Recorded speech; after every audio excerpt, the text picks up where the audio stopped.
gjatë procesit që ka patur në të numërimit të votës së diasporës, qoftë gjatë orëve së mbrëmjes që kaloi, por edhe në mbrëmjes të së dielës, në fakt ka patur një proces numërimi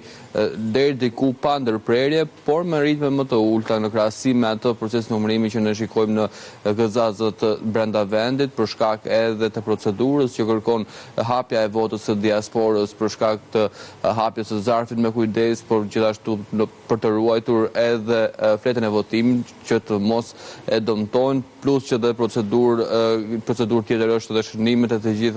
gjitha kodeve që përmbajnë zarfet, dhe të gjitha këto në fakt kërkojnë kohën e tyre, dhe për këtë arsye edhe ritmi i numërimit për votën e diasporës është disi më i ulët. Duhet thënë që